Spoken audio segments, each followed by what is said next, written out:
Amém. Bom dia mais uma vez. Bom dia. A gente vai, como a gente tinha falado, a gente vai ver agora as linhas de reforma da forma que tem se trazido o fator, o aumento de conhecimento que a gente teve na linha de reforma, entendeu? Como que a gente olha ela numa figura maior, não apenas acabando ali, por exemplo, na história de Moisés, que a gente vai ver. Antes a gente colocava o fim da história de Moisés ali, no Mar Vermelho, né? No desapontamento no Mar Vermelho, a gente alinhava aquilo com 22 de outubro e tudo mais. A gente vai ver como que essa linha se expande, ok?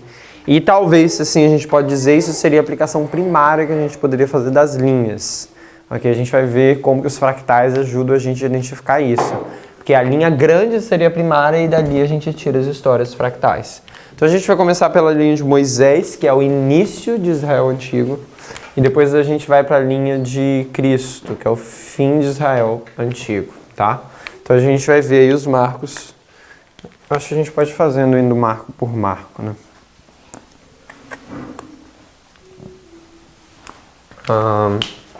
Então a gente sabe que ambas as linhas, a linha de Moisés e a linha de Cristo, o que a gente marca no tempo do fim? Um período de trevas. Exato. E a gente marca isso como sendo o nascimento, certo? Nascimento aqui de Moisés. E aqui, nascimento de Jesus. Né? Interessante que quando Moisés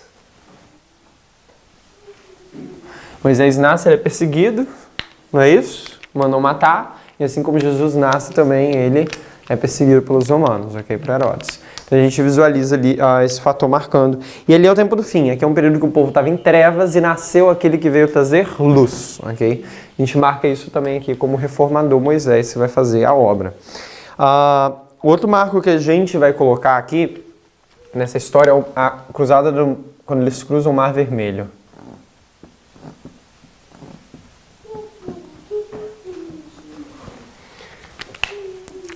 Então eu já vou colocar, já vou alinhar já com os marcos que a gente coloca na nossa história.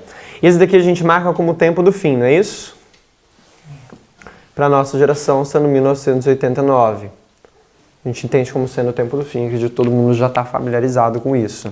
Ok? O tempo do fim que a gente marca, se alguém está assistindo em relação a que não tem conhecimento sobre isso, é o início do processo de uma linha de reforma, ok? Nessa história milerita, quando a gente vê isso na história milerita, a gente já está fazendo tudo aqui, João. É quando? 1798. Você vai em Daniel 11:40 e no tempo do fim, grande conflito 356.2, irmão, a gente fala que 1798 é o tempo do fim, ok? 1798 é o tempo do fim, grande conflito 356.2. E ali é quando o livro de Daniel é aberto, e aí vem luz, não é isso? O entendimento acontece, tem um aumento de conhecimento que acontece, porque o livro de Daniel agora está descelado e pode-se entender as profecias.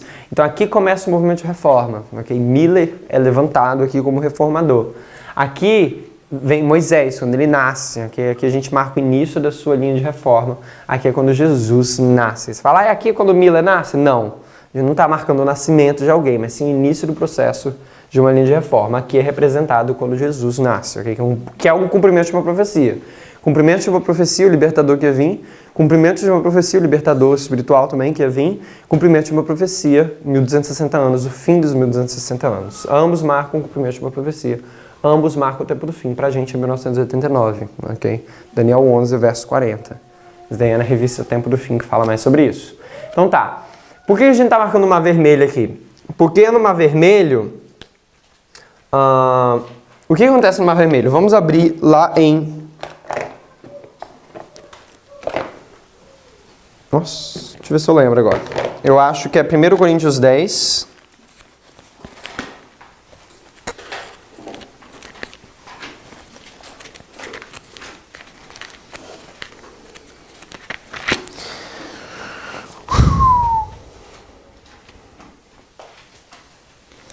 Deixa eu ver se eu não tô... Isso, verso 1 e 2. Ora, irmãos, 1 Coríntios 10, 1 e 2. Ora, irmãos, não quero que ignoreis que nossos pais estiveram todos debaixo da nuvem, todos passaram pelo mar, e todos foram batizados em Moisés na nuvem e no mar, ok? Tem outro texto que eu acho que é em Colossenses, que eu não lembro, que fala que todo o povo... Eu acho que é Colossenses, deixa eu lá ver rapidinho. Aqui fala que eles foram batizados em Moisés na nuvem e no mar, não é isso?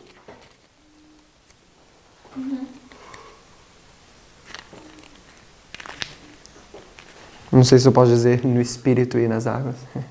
Não, acho que não. Colossenses, cadê Colossenses? Deixa eu achar. Sumiu.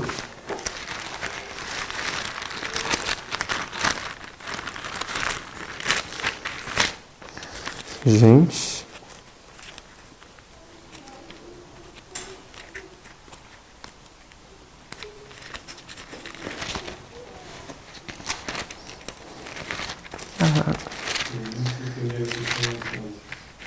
Primeiro Tessalonicenses o quê? Não, foi embora. Minha Bíblia não tem. Colossenses. Ok. Vamos lá. 1 Coríntios 10, 12. 1 Coríntios 10, 12 também fala sobre isso. Foram batizados em Moisés na nuvem e no mar. Então, isso foi o que a gente leu agora. Não, 1 e 2. 1 e 2. Ah, esse é o 12. É o 10, 1 Coríntios 10. 10 e 12. 2, desculpa. Esse foi o que a gente leu.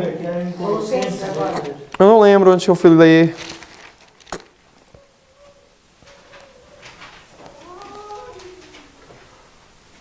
Não acho que Colossenses... Enfim, anyways. Tem outro lugar também que fala, mas esse texto já é suficiente. A gente fala que o povo foi o quê? Batizado, não é isso? Então a gente marca aqui o quê? O batismo, não é isso? Eles foram batizados quando eles cruzaram o Mar Vermelho. E o que a gente marca com esse marco aqui depois do nascimento de Cristo? O batismo de Cristo. Que é quando o quê? A pomba desce, não é isso? É aqui nesse marco que a gente vê. Na nossa história a gente marca isso como sendo 11 de setembro.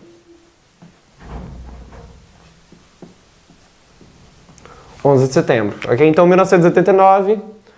11 de setembro, nascimento de Moisés, o Mar Vermelho é o batismo.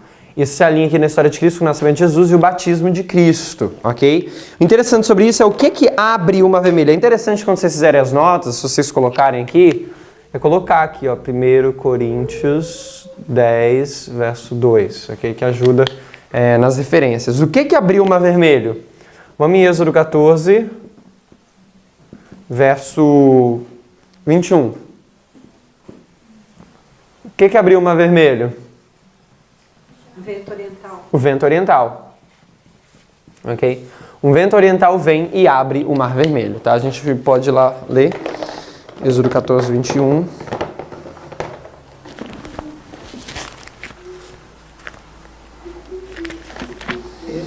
Qual é, 14, 21. Hã? qual é a expressão? Êxodo 14, 21. Diz bem assim, então Moisés estendeu sua mão sobre o mar e o Senhor fez retirar o mar por um vento forte oriental toda aquela noite. E o mar tornou-se em seco e as águas foram partidas. Okay? Então a gente vê que também tem o marco do vento oriental e a gente sabe que o vento oriental é um símbolo do Islã, que a gente vê aqui em 11 de setembro. Então a gente vê o fator deles serem batizados passando pelo mar, isso se conecta com a história de Jesus. O vento oriental que abre, que é o símbolo do Islã, se conecta com essa história 11 de setembro, ok? Então a gente coloca isso aqui nessa história. Na nossa história a gente combina dois marcos nisso daqui. Quais são os dois marcos que a gente combina? É 1840, que também é uma profecia em relação ao quê? Islã. Ao Islã, ok? Ao vento oriental. E 19 de abril de 1844. Por que a gente combina esses dois marcos? Porque a gente sabe que aqui é quando a primeira mensagem angélica ela é fortalecida, não é isso? Mas também chega a segunda mensagem angélica, que é marca ali 19 de abril, ok? Esse período aqui, tá? Isso daí. O que acontece depois que eles vêm no Mar Vermelho? Será que começa a cair o chifre do protestantismo? E lá, e no nosso caso. Ah, sim, tem. Exatamente, exatamente. Eu acho que a gente tá marcando o republicano em outro lugar agora. Entendeu?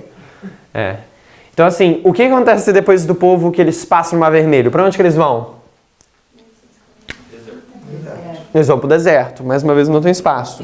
Mas eles vão pro deserto. Arruma um espaço aí pra colocar. Porque eles saem daí, eu vou botar aqui, vento oriental aqui embaixo.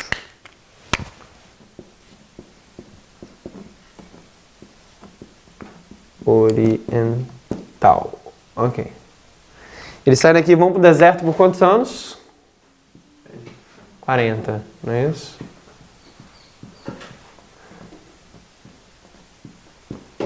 Jesus, depois do batismo, por onde ele vai? Quanto tempo? Então você consegue ver que Jesus está tipificando essa história.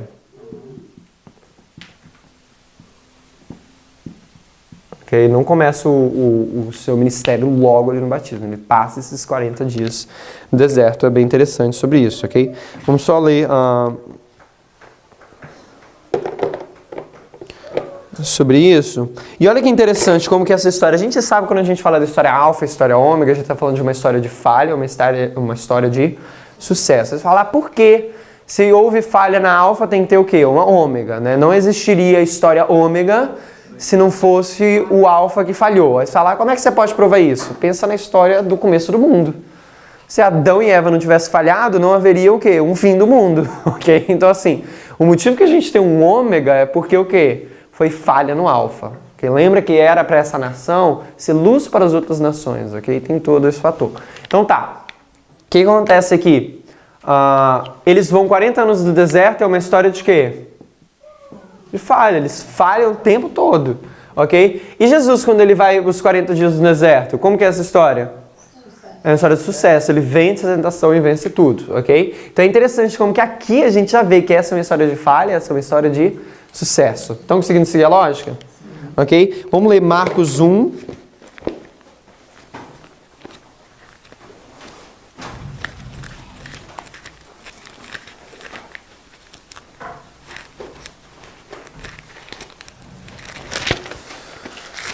Marcos 1, 12 e 15. 12 a 15. Marcos 1, 12 a 15. Fala bem assim, logo o Espírito o impeliu para o deserto, e ali esteve no deserto 40 dias tentado por Satanás. E vivia entre as feras e os anjos o serviam. E depois que João foi entregue à prisão, veio Jesus para a Galileia, pregando o evangelho do reino de Deus, e dizendo, o tempo está cumprido e o reino de Deus está próximo, arrependei-vos e crede no evangelho. Então depois que João foi entregue à prisão, Jesus ele foi o quê? Para a Galileia pregar. Então primeiro, o que Jesus faz? Ele vai para o deserto, ele não começa o ministério. Quando que ele começa o ministério? Depois que João...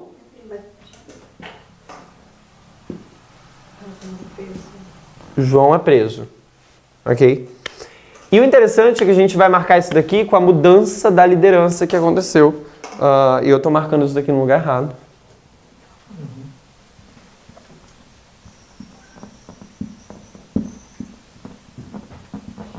Ok? Isso daqui quando muda a liderança de Moisés para Josué. Deixa eu só colocar aqui. Mudança de liderança. Só a forma que eu escrevi.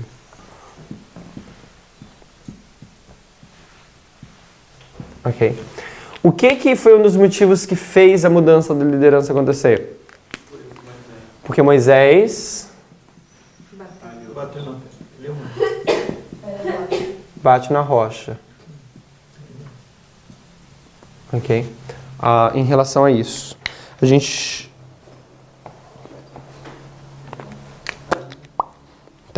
Antes de falar sobre isso, já adiantei muito em relação a isso, quero falar um pouco dessa história aqui depois de 11 de setembro. A gente vê que nessa história aqui, quando vem esse marco, os fundamentos são colocados. E aqui nessa história de 40 anos do deserto, o que Deus dá? Ele dá os 10 mandamentos, que é o fundamento. E a gente vê que nessa história tem uma história de tardança, onde eles têm que esperar quando Moisés fica 46 dias lá em cima para receber as tábuas. Então a gente vê os fundamentos sendo colocados aqui. Passa o tempo, Moisés, o que ele faz? Ele bate na rocha. Quando ele bate na rocha, aí é dito que ele não vai mais conduzir o povo até depois do Jordão. Ele não passa mais o povo do Jordão, ok? Então eu queria botar alguns marcos aqui. E a gente entende que isso daqui batendo uma rocha é 2012. Quando Jeff rejeita a profecia de tempo. E aqui seria 2014. Quando acontece a mudança de liderança. A gente vê isso em outras linhas também. 2014 é a dispensação que a gente visualiza do decreto dominical. Onde nessa dispensação quem já está conduzindo seria quem? Parmínder, ok? Na nossa história que está sendo simbolizado. Da mesma forma, quem conduz a obra até aqui é quem? É Moisés. Mas depois aqui em diante, quem é que leva? É Josué. Quem conduz a obra na época de Cristo até aqui, João é quem? João. Eles tinham que ouvir a quem? João. Arrependei-vos que o reino de Deus está às portas. Eles tinham que ouvir João.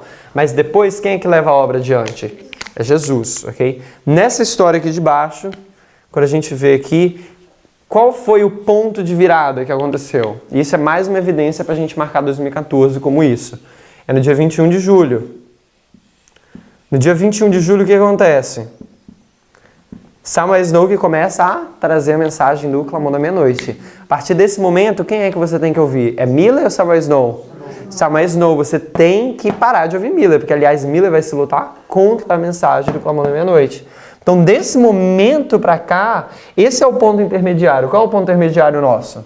2014. Então, desse momento é que a gente vê uma mudança de liderança. Desse momento para lá, você vê que era João. Desse momento para cá, você vê que é Jesus. Então, aqui a gente pode marcar Moisés, João, Miller. Aqui a gente marca Josué, Jesus e Samuel Snow. Okay? A gente vê essa dinâmica da liderança sendo mudada aqui. O Wesley falou para nós que o Jeff já colocou o Parmínder para defender aquela divisão lá com o Larry King. Quando houve a divisão com Path of the Just. Que o Jeff já colocou o Parmínder de frente. Assim. Já colocou o Parmínder para defender, para lutar em relação àquilo. Interessante. Então a gente vê essa mudança ali. A gente sabe que em 2014 começa uma dispensação. E essa dispensação é esse o líder que está ali conduzindo, ok? Então tá, Moisés ele bate na rocha, ele fere a rocha e tem uma mudança da liderança. Antes dessa liderança acontece a apostasia no Jordão, que é o famoso o quê? A história de Baal-Peor, que está acontecendo, não é isso? Nessa história de Baal-Peor, se você localizar na linha, onde acontece essa história? Entre Moisés ferir a rocha e a mudança de liderança. Exato, vamos lá, abre aí só o Patriarcas e Profetas, vamos só nos títulos para a gente visualizar. Ok, vamos só lá nos títulos. No índice, isso. PP, digita aí Patriarcas e Profetas, bota qualquer página. Aí depois você clica aí no capítulo. Aí você vai lá em cima e vai mostrar os capítulos, ok? Vamos digitar isso para frente. Vamos lá no verso 44. Eu já vou colocar aqui para a gente visualizar. Capítulo 44. Aqui é o Jordão. Então aqui está o Jordão. O Jordão é o capítulo 44. Você pode escrever isso se você quiser. A travessia do Jordão. O que acontece antes disso? Morte de Moisés, o capítulo 43. No capítulo 42 fala a lei repetida, que é dada. E no capítulo 41 que fala apostasia do Jordão. Quero ler com vocês, deixa eu ler aqui o que fala a respeito nesse capítulo. Um momento. Qual é o capítulo da travessia do Jordão? 41.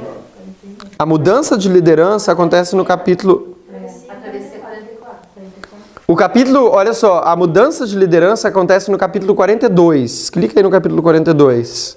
Agora eu tenho que achar onde é que foi. O que você perguntou, Daniel? O quê? A mudança do quê? A mudança de liderança acontece no capítulo 42. Eu falei, eu quero achar a página. Parágrafo 5. Parágrafo 5 de qual página? 338. Pera aí. Ali, mediante a imposição das mãos por Moisés. Isso é no capítulo 49. 338? 338, parágrafo 5. É o parágrafo 5. Isso. 5 do capítulo 48. Então, PP 338.5. Mediante a imposição das mãos por Moisés, acompanhada de impressionante conjuração, Josué foi solenemente separado como chefe de Israel. Foi também admitido a participar desde então no governo. As palavras do Senhor concernentes a Josué vieram por meio de Moisés à congregação, e se porá perante Eleazar o sacerdote, ao qual por ele consultará, segundo o juiz de Urim, perante o Senhor, conforme o seu dito sairão, e conforme o seu dito entrarão, ele e todos os filhos de Israel com ele e toda a congregação. Antes de deixar sua posição como líder visível de Israel, determinou-se a Moisés repetir-lhe a história de seu libertamento do Egito e suas viagens no deserto, e também recapitular-lhes a lei proferida no Sinai. Então, esse daqui é o quê? Capítulo 42. Então, anota aí comigo para ficar mais claro. O capítulo 42 é o quê? A mudança da liderança. O capítulo 43 é quando Moisés morre. Qual é o capítulo do Jordão cruzando? 44. Qual é o capítulo que fala a respeito da apostasia no Jordão? O capítulo 41, apostasia no Jordão, a história de Baal-peor. A história de Baal-peor acontece antes da mudança da liderança. Então você vê que essa história, se você fazer uma aplicação sobre ela, ela tem que se encaixar em uma história que veio o quê? Antes de 2014. Isso não é uma história que se aplica agora, ok? Então isso é fácil de visualizar. E o capítulo 37 é o que fala de Moisés batendo na rocha. Ficou claro isso daí para todo mundo? Então isso aí é uma questão da gente localizar onde que a gente está na história para a gente fazer a aplicação correta, ok? Isso é um fator muito importante para a gente fazer as aplicações sem fazer pontos errados, ok? Então, voltando lá para a nossa linha, já é forma, ok. Vamos abrir em Patriarcas dos Profetas 333.1. Qual capítulo? Deixa eu ver aqui. Eu vi um. Da apostasia no Jordão? É. 3:3? Enéas. 3.1.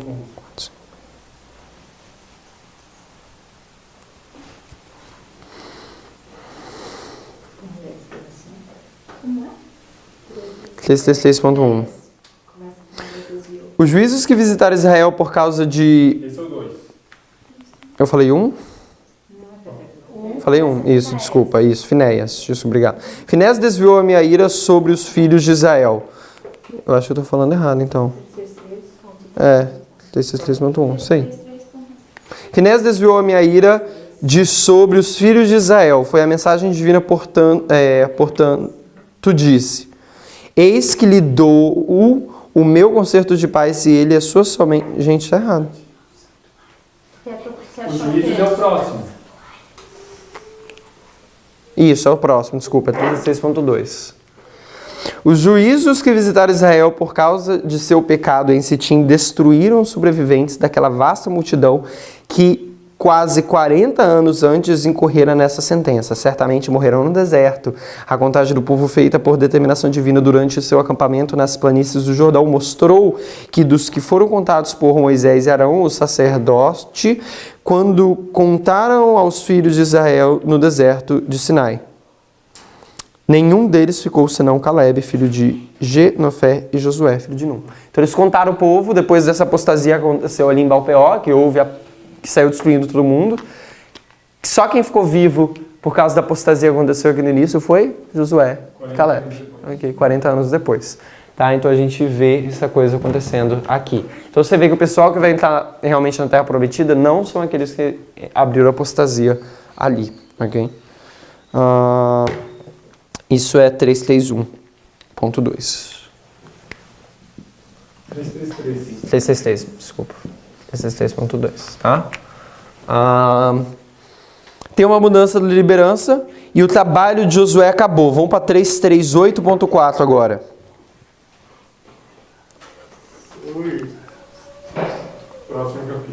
Próximo capítulo, 338.4.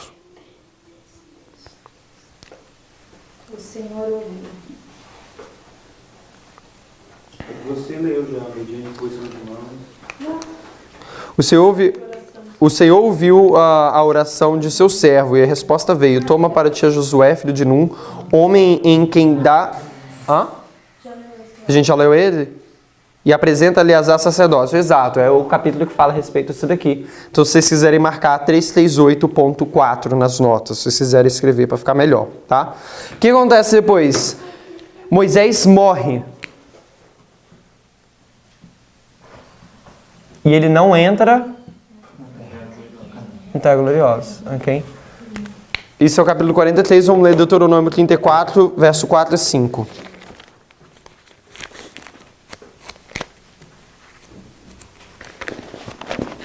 Deuteronômio 34.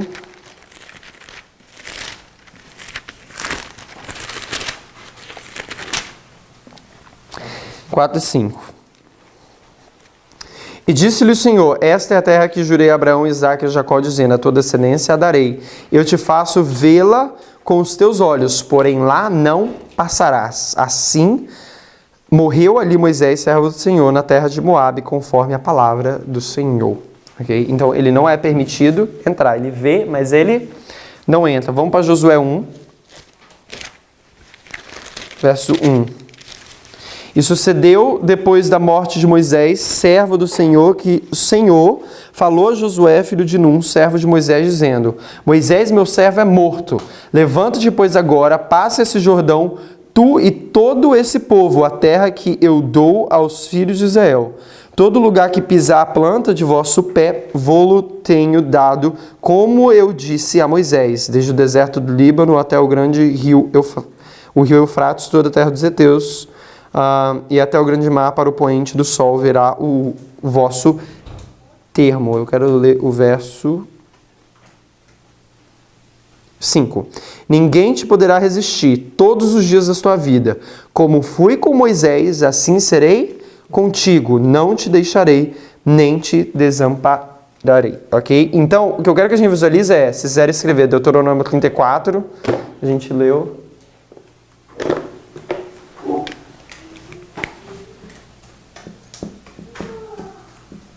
(34, 4 e 5) e Josué 1, de 1 a 5. O que acontece aqui nessa história?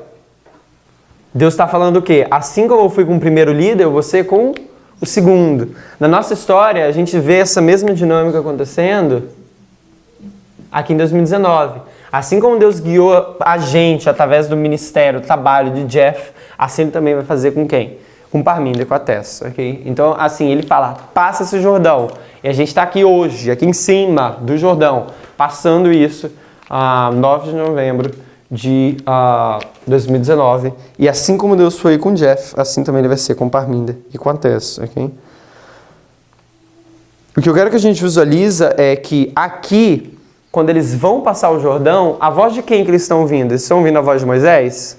Não, ok? Eles estão ouvindo a voz de quem? De Josué, ok? Aqui eles passam o Jordão e eles, como sacerdotes, eles passam o Jordão sem Moisés, ok? Eles têm que confiar no líder que eles têm, que é o líder estabelecido por Deus que foi colocado ali. É interessante porque teve um grupo que não tinha certeza que Moisés tinha morrido, né? Tinha dúvida. Uhum. Ah, é? Eu não lembro disso. Eu não sei se foi... Eu acho que o Leonardo fala sobre isso. É. Foi onde que eu li. Que teve um povo que realmente não aceitou a liderança de Josué, obviamente, porque achou que Moisés ainda estava vivo em algum lugar. Ó, não sabia disso. Legal. Legal sim, né? Interessante. Eu vou ler uma citação que está em ST. A citação fala bem assim, depois eu dou ela. Arranjos foram feitos para cruzar o Jordão. O povo preparou 3 dias, suplemento de comida, e os homens de guerra estavam prontos para a batalha. Aqui no Jordão, eles estavam prontos para batalha. Isso é ST.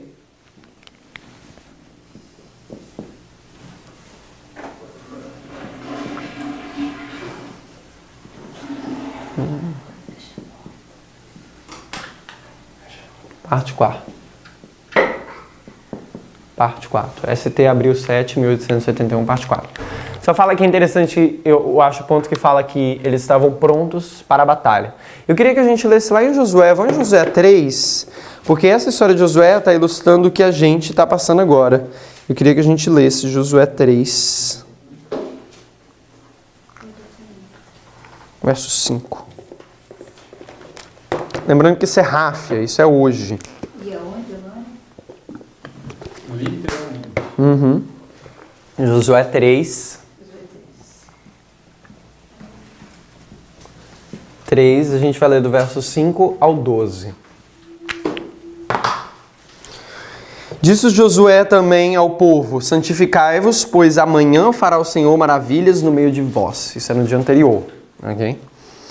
Verso 6. E falou Josué aos sacerdotes, dizendo: levantai a arca da aliança e passai adiante deste povo. Levantaram, pois, a arca da aliança e foram andando adiante do povo.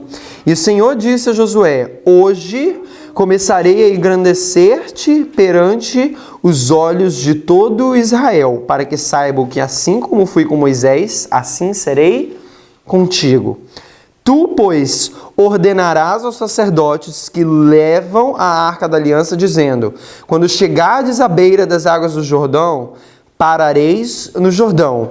Então disse Josué aos filhos de Israel: chegai-vos para cá e ouvi as palavras do Senhor vosso Deus. Disse mais Josué: nisto conhecereis que o Deus vivo está no meio de vós, e que certamente lançará de diante de vós aos cananeus, e aos heteus, e aos heveus, e aos perizeus, e aos girgazeus, e aos amorreus, e aos jebuseus. Eis que a arca da aliança do Senhor de toda a terra passa o Jordão diante de vós. Toma, pois, agora 12 homens das tribos de Israel, de cada tribo um homem. Porque há de acontecer que assim que as plantas dos pés dos sacerdotes que levam a arca do Senhor, o Senhor de toda a terra, repousem nas águas do Jordão, se separarão as águas do Jordão, e as águas que vêm de cima pararão amontoadas. E aconteceu que, partindo o povo de suas tendas para passar o Jordão, levantaram os sacerdotes a arca da aliança diante do povo. E quando os que levavam a arca chegaram ao Jordão, e os seus pés se molharam na beira das águas, porque o Jordão transbordava sobre todas as suas ribanceiras todos os dias da ceifa, porque eles estão no período da ceifa, pararam-se as águas que vinham de cima, levantaram-se no montão, muito longe da cidade de Adão, que está do lado de Zaterã, e as que desciam do mar das Campinas, que é o mar salgado, foram de todos separadas. Então passou o povo em frente a Jericó. Porém, os sacerdotes que levavam a arca da aliança pararam firmes em seco, no meio do Jordão, e todo Israel passou e secou, até que todo o povo acabou de passar o Jordão. O que eu quero destacar dessa história era o verso 10, que diz: nisto conhecereis que o Deus vivo está no meio de vós. Então, essa história do Jordão é o que para mim é algo muito forte, que fala bem assim, essa predição vai se cumprir, porque através disso, isso vai ser uma evidência para quem? Para todos, que o quê? Deus está dirigindo esse movimento, ok? Então é bem interessante quando você vê a firmeza de propósito e os sacerdotes que estão levando a Arca da Aliança, eles que têm a Arca da Aliança, eles levam a Arca da Aliança e quando eles dão um passo de fé de botar ali o pé na água, e ele fala que estava num tempo de colheita, o que acontece? Se abre, ok? E isso é uma manifestação de que Deus está no meio de nós, ok? Isso é 2019, tá? A Cruzada do Jordão, 9 de novembro. A travessia no Jordão. Obrigado.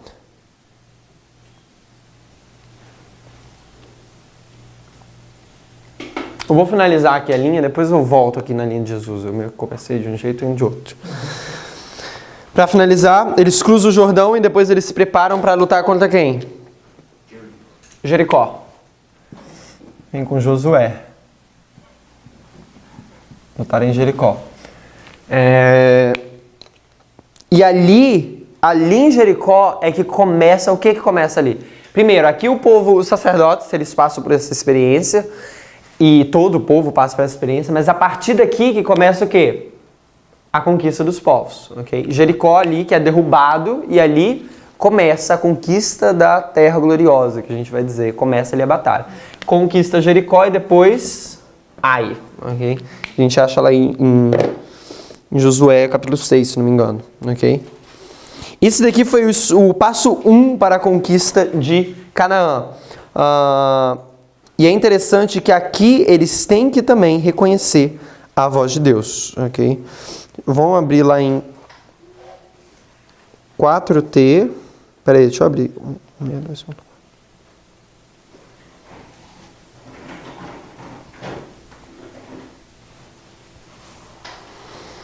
Em português está T4, 162.4.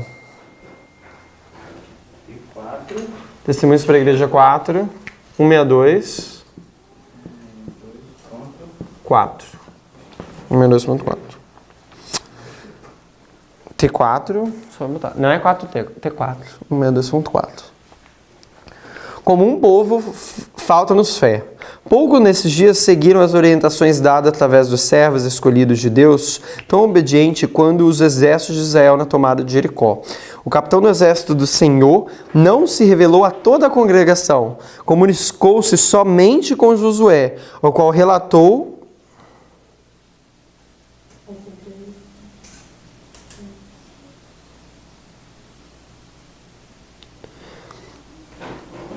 comunicou-se somente com Josué, o qual relatou essa entrevista aos hebreus. Restava-lhes crer ou duvidar nas palavras de Josué. Seguir as ordens dadas por ele em nome do capitão do exército do Senhor, ou rebelar-se contra sua ordem e negar sua autoridade. Olha só, eles não podiam ver o exército de anjos reunidos pelo Filho de Deus que conduzia a sua caravana e poderiam ter raciocinado: que movimentos mais sem sentido são esses e que ridícula atividade de marchar diariamente ao redor dos muros da cidade tocando trombetas de chifres de carneiro? Isso não pode ter qualquer efeito sobre essas sólidas fortificações. Mas o próprio plano de continuar essa cerimônia durante tanto tempo, antes da derrocada final dos muros, concedeu oportunidade para aumentar a fé entre os israelitas. Eles deviam ficar inteiramente impressionados com a ideia de que sua força não estava na sabedoria do homem, nem em seu poderio, mas somente no Deus de sua salvação. Assim se acostumariam a colocar-se fora de questão e descansar plenamente no seu divino líder. Ok? Então a gente vê que aqui eles têm que fazer o quê? Simplesmente seguir o líder. Ok? Deus ele comunicou só para quem? Para Josué. Okay? E ele fala, não, vamos marchar ao redor da cidade, vamos ficar aí dando marcha, tocando trombetinha. E aí eles têm que fazer isso, e aí no 7º dia eles dão 7 voltas, no sábado, né? O dia que eles mais trabalharam no sábado. E ali se cumpre, isso foi uma oportunidade para eles desenvolverem a fé. Okay? Eles tiveram a oportunidade de ver isso, eles viram que o Senhor guiou no passado. Então não tinha dúvida para que eles pudessem. Nem por causa disso, né? Isso é um passo de fé. Você olha o passado, você vê que Deus te guiou até aqui. E aí depois eles conquistam Ai. E antes deles conquistarem Ai, quanto tempo que eu já estou aqui? 38.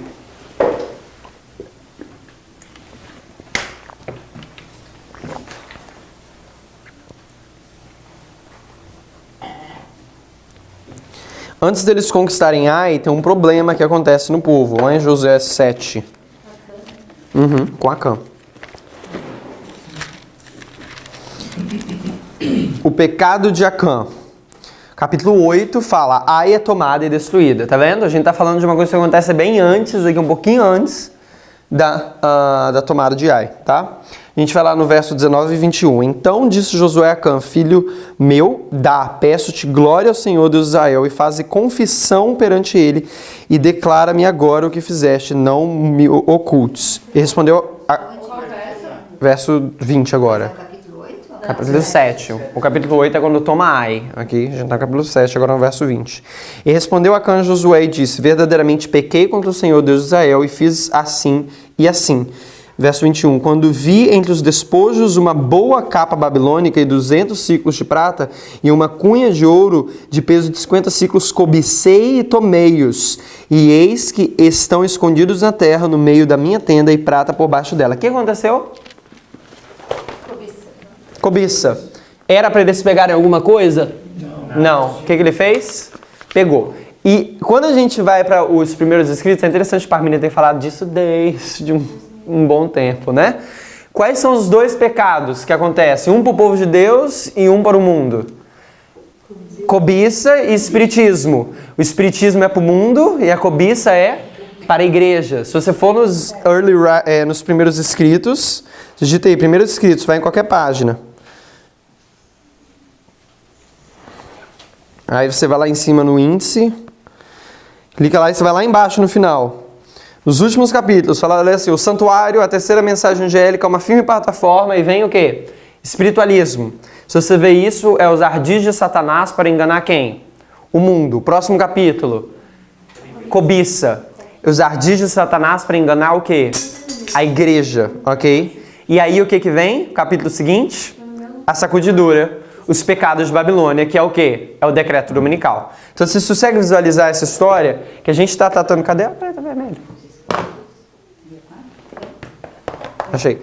Então aqui a gente está tratando do decreto dominical. Aqui é Panium, ok? Ou se a gente puder marcar, pode ser também 2021.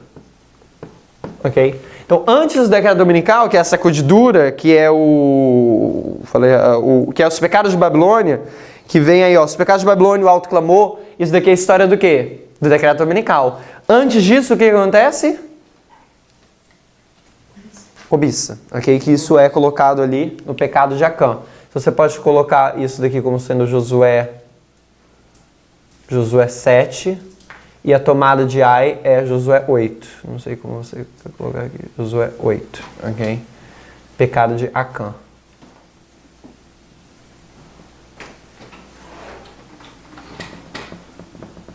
Acã, cobiça.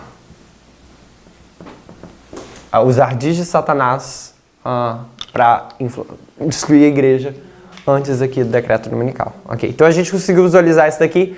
Essa é a linha de Moisés. Agora eu quero passar mais uma vez. Isso daqui é a linha grande, tá? Que a gente está fazendo isso. Qual é a missão deles aqui? Eles querem conquistar a terra gloriosa. Qual é a nossa missão?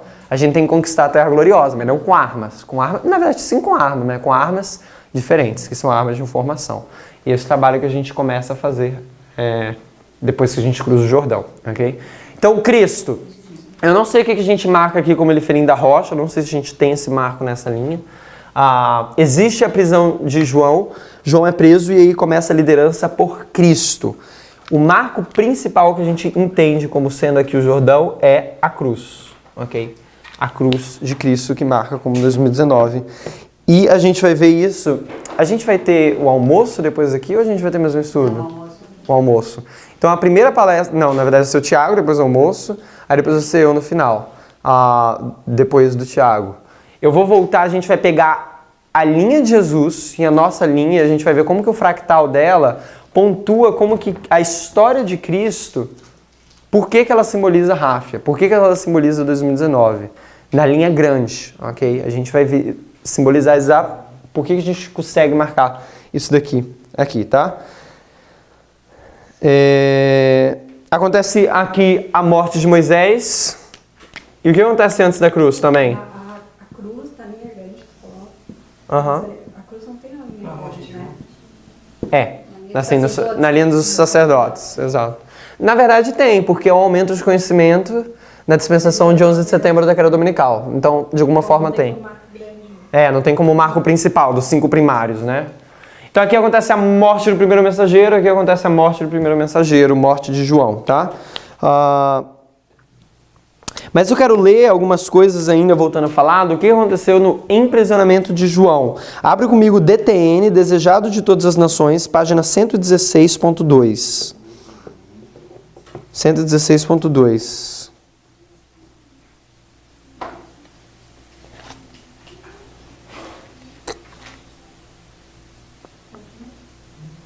Isso. Agora? Começa assim agora. Isso aí. Agora. Agora havia ondas de popularidade a desviar-se de si para o Salvador. Dia a dia diminuíam as multidões em torno dele. Quando Jesus foi de Jerusalém à região adjacente ao Jordão, o povo aglomerou-se para o ouvir. Diariamente crescia-lhe o número dos discípulos. Muitos iam em busca de batismo, e enquanto o próprio Cristo não batizasse, sancionava a administração dessa ordenança pelos discípulos. Punha assim o selo sobre a missão do seu precursor. Os discípulos de João, porém, olhavam com ciúmes a crescente popularidade de Jesus. Então, o que está acontecendo com os discípulos de João? Ele está olhando com ciúme a popularidade de Jesus. Estavam prontos a criticar-lhes a obra, e não tardou muito que se lhe deparasse ocasião. Surgiu entre eles e os judeus uma questão quanto ao batismo, se ele lhes servia para purificar do pecado. Afirmavam que o batismo de Jesus diferia essencialmente do de João. Em breve travavam discussão com os discípulos de Cristo acerca das palavras próprias para serem usadas no batismo e, afinal, quanto ao direito dele de batizar. Então você vê que tem o quê? Uma controvérsia entre os discípulos de João e os discípulos de Cristo. É a mesma dinâmica que acontece aqui, ok? Você vê que aquelas pessoas que não estavam seguindo Parmínides nesses últimos anos, essas pessoas é que totalmente teve dificuldade para o quê? Para seguir o Parmínides até essa. É incrível como que a história de Cristo aponta até o que está no coração da pessoa, ok? De alguma forma. E você consegue visualizar como que é incrível, né? Porque Jesus lia os corações. Olha como é que a gente lê o coração das pessoas. Porque a gente representa que a gente é o símbolo de Cristo, né? A gente não lê o coração de ninguém. Mas as linhas fazem a gente ver o que está no coração das pessoas. Então as pessoas, elas não seguiam a Jesus e começaram a ter o quê? Ciúme da popularidade que ele estava crescendo. O que Parmínides fez nesses últimos anos? Desde 2016, pelo menos no Brasil, que ele começou a vir aqui no Brasil desde 2016. Ele começou a crescer no mundo inteiro. Ele rodou o mundo inteiro, levando a mensagem e tudo mais, e você via que a mensagem que ele trazia estava crescendo, corrigindo problemas que a gente tinha na mensagem, trazendo o entendimento correto das coisas. E constantemente, gente, isso foi o ano passado inteiro.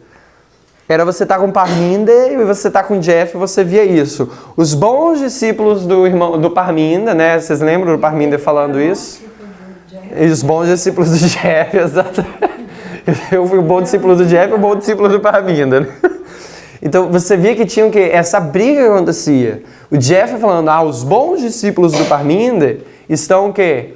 Não entendem como que funcionam as linhas, o meu modelo que eu sempre usei. E aí o Parmínides também, né, algumas vezes ele contou, os bons discípulos do Jeff não conseguem visualizar isso. Então tinha esse entrave que acontecia entre o primeiro mensageiro e o segundo mensageiro em relação a isso, ao que estava acontecendo. E essa mesma dinâmica que estava acontecendo na história de Jesus. Vamos para Desejar a Todas as Nações 144.2. 144.2.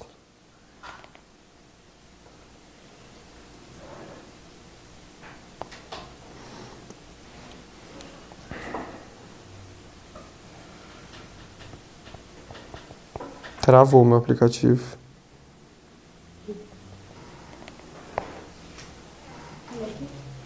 Você tem? Obrigado. A vida de João fora de ativo labor e as sombras e a inatividade da prisão pesavam fortemente sobre ele. Ao passar semana após semana sem trazer nenhuma mudança, o acabrunhamento e a dúvida se foram sutilmente apoderando dele. Seus discípulos não abandonaram. Era-lhes permitida entrada na prisão. Levava-lhes notícia das obras de Jesus e disseram-lhes como o povo se estava aglomerando em torno dele. Mas indagavam, porque se esse novo mestre era o Messias, nada fazia para que João fosse solto? Como podia ele permitir que seu fiel precursor fosse privado da liberdade e talvez da vida? Essas perguntas não deixavam de proferir efeito. Dúvidas, que do contrário nunca teriam sido suscitadas, foram então sugeridas a João. Satanás regozijou-se em ouvir as palavras destes discípulos e ver como elas quebrantaram o coração do mensageiro do Senhor. Okay?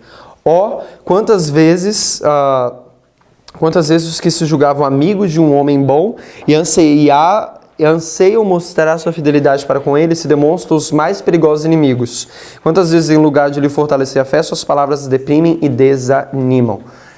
Você consegue visualizar que o problema que está acontecendo é entre João e Jesus? Não. É entre os discípulos, os associados dele. É os associados de João que estão fazendo coisa na cabeça de João. Os discípulos, é eles que estão ali que está tendo esse problema, ok? E colocam dúvida na cabeça de João. Exato. Quantas vezes eu não estava lá na Arkansas e as pessoas falavam, vocês viram isso no grupo do Bible Study também, mas o Parminder está dizendo isso. Como que a forma que a pessoa apresentava era para totalmente jogar o Parminder contra Deus. Você via nas palavras, falava, gente, as pessoas não pesam as palavras como que ela fala. Não, mas o Parminder está dizendo isso, o Parminder está dizendo aquilo. Porque nessa época a gente estava entendendo o quê? Muitas coisas, por exemplo, 2520. Não tem 2520 Levíticos 26, não é? É uma aplicação que a gente fala sobre isso. 11 de setembro, onde chega o anjo de Apocalipse 18? Em 11 de setembro é um decreto dominical. Então as pessoas jogavam isso de uma forma que causava um impacto muito forte. O que mais que vinha? A respeito de coisas que eu estava falando. Daniel 11, verso 40, de Uriah Smith, está certo. Então as pessoas só jogavam as frases e começavam a criar o quê? Agitação. Ele está mudando os Exatamente. marcos. E as pessoas... Ele está querendo... Está querendo mudar os marcos, né? Exato. Então as pessoas ilustravam o Parminder de uma forma que causava o quê?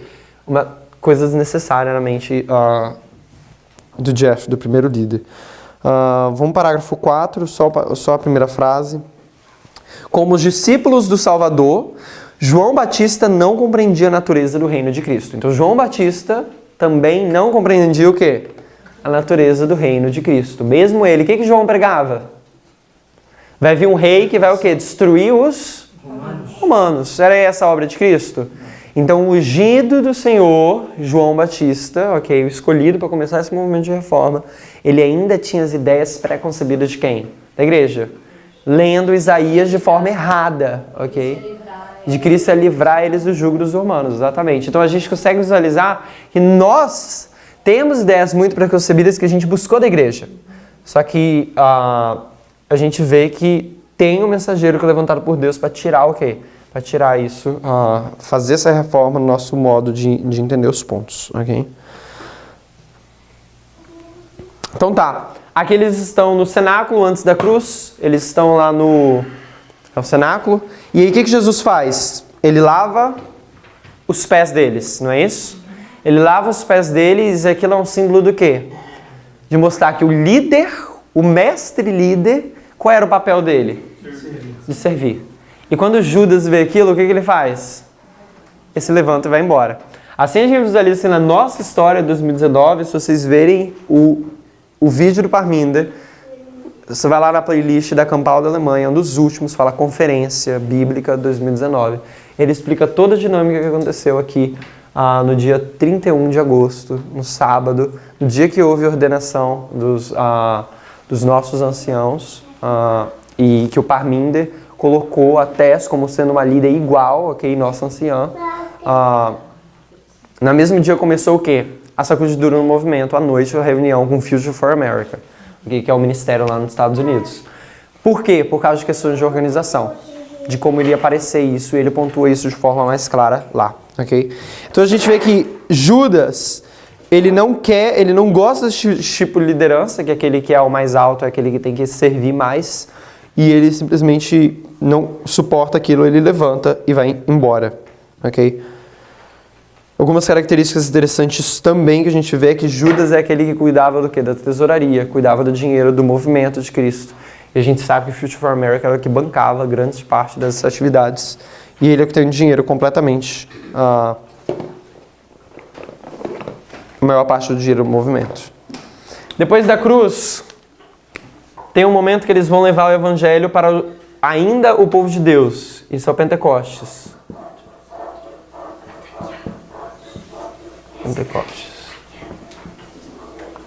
Okay.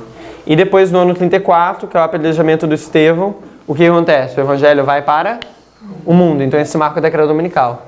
Quando o evangelho vai para o mundo. Então, você vê que aqui, isso que eu quero que a gente marca. Até aqui, são os discípulos. Aliás, aqui no cenáculo... Como é que é? Não é no cenáculo. Até aqui, né, esses discípulos vão aqui, e quando chega aqui um pouquinho antes do Pentecoste, quantos que tem lá? Tem 120 aqui, não é isso? E eles recebem o Pentecoste. Aqui o evangelho vai para quem? Ainda vai para a igreja, para o povo de Israel, não é isso? E depois o evangelho vai para quem? Para os gentios. Então, isso é ilustrado o trabalho de Deus. É dois processos, dois chamados dentro da igreja e um para o mundo. Os discípulos, eles passam por esse teste, essa é a maior prova que eles passam.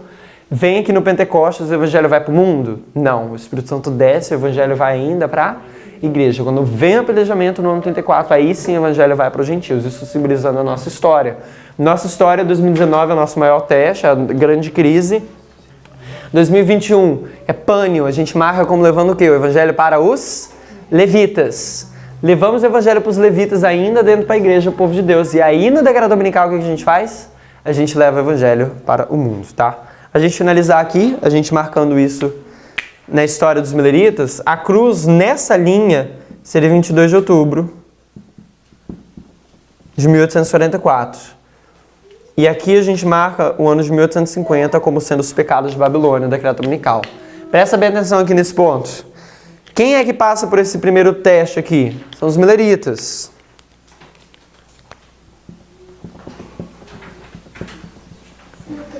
Eles que passam por esse teste aqui, ok? E depois, em 1850, quando eles têm um diagrama, aqui que eles vão levar o evangelho para o quê?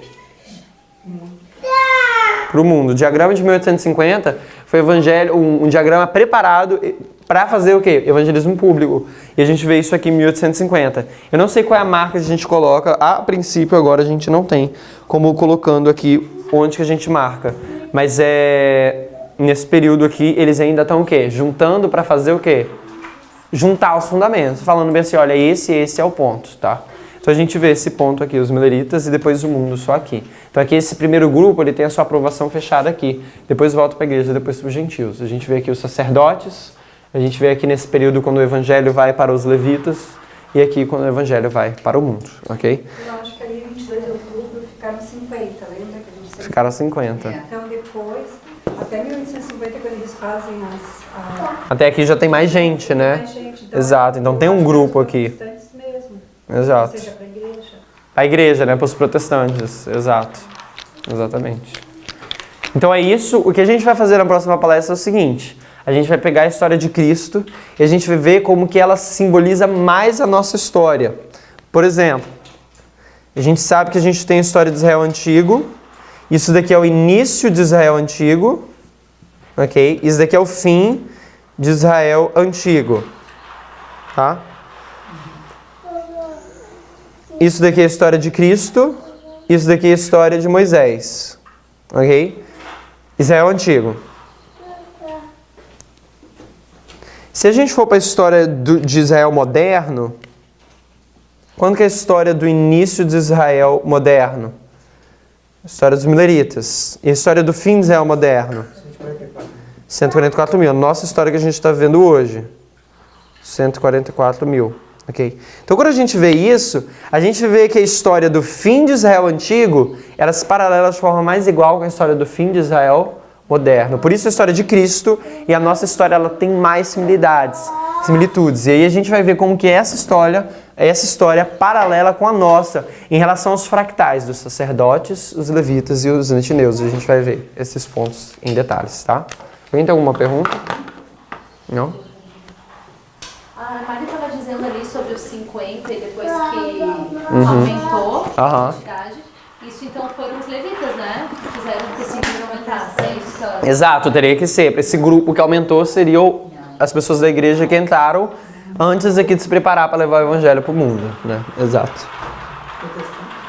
Os protestantes, né? A gente colocar aí.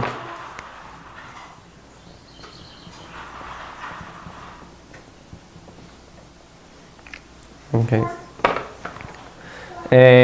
Teria que ver mais sobre essa história, né? Porque eles declararam protestantes como caído, mas eu acredito que eles levaram... A igreja adventista tem muitos que não escutaram a mensagem, que vão vir agora. Provavelmente naquela época tem muitos que não escutaram Exato. a mensagem dos mileritas. Exato. E eles levaram de volta, né? Não sei, tem que ver realmente essa história. Eu percebi sobre uma coisa sobre o capital que fechou a porta para um grupo. E Fechou. ainda tinha um grupo Exato. que estava aberta a porta. Esse é o ponto. Às vezes a gente tá marcando 9 de novembro como o fechamento da porta da graça. Isso não é o fechamento da porta da graça.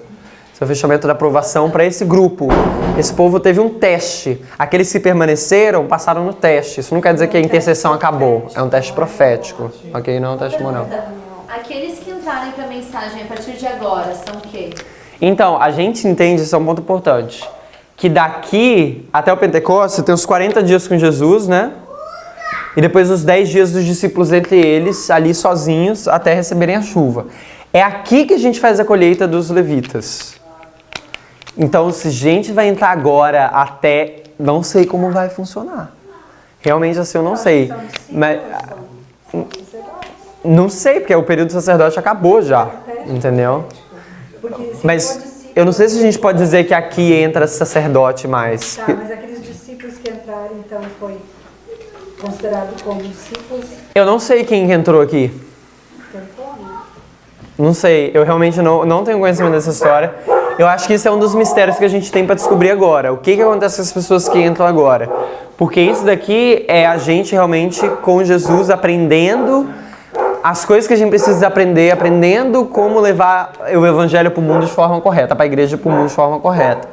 Então não sei, esse período de Rafa e Pânio, não sei como vão ser as dinâmicas agora, mas a gente vê que a colheita, a gente só chama eles para sair é realmente aqui, ok? Então, vamos esperar. 2021. Não sei quando, início, enfim. Esse período, exato, é o período que a gente, de preparação que a gente tem. Esse daqui é a nossa colheita, né? A gente vai ver isso melhor, essa questão do modelo de agricultura, colheita, chuva temporânea, chuva serôdia, no próximo que a gente vê os fractais. Essa mudança de entendimento, ela se deu quando se entendeu melhor essa cruz? Porque antes a gente entendia que os levitas era agora, né? A gente só começava. Não, acho que a gente sempre colocou os levitas em pânio. A gente sempre colocou. A gente sempre colocou os levitas em pânio. Aqui é a nossa colheita, depois começa a colheita deles. Sim, mas eles começar a levar o evangelho. Então. Não, a colheita na RAF a gente ia começar a levar o evangelho dos levitas. Isso. Mas agora você Eu- entende que na RAF começa a preparação, Exato. a preparação dos discípulos, começa dos sacerdotes. E aí não é? tem Tem uma preparação. E a gente tem que se preparar para levar com eles, remover ainda muitos Aí o preconceitos. entendimento se deu por causa dessa parte da cruz. Né? Eu acho que sim, mas antes a gente já marcava a colheita deles aqui. Não, mas não fala colheita, ela fala de levar o Levar o evangelho. Entendi. Ok. Mas é. É que os discípulos, eles não estavam preparados ainda. Eles não para o estavam. evangelho. Não estavam. Mas se surge alguém Sim, interessado sim, em não, fazer é diferente, é individual. Se surgir alguém que vai lá. Tipo, Tipo a Kathleen, eu acho que ela é levita, tu tá preparando É as óbvio que levitas. se ela Alguns. convida Uhum. como ela convida com o Senhor, é como Jesus com aquela cananeia, aquela da... Obviamente a pessoa vinha, a gente não tem por que recusar, não faz sentido, né? Eu não consigo. A gente tem que apresentar para quem pedir, né? Vamos orar então?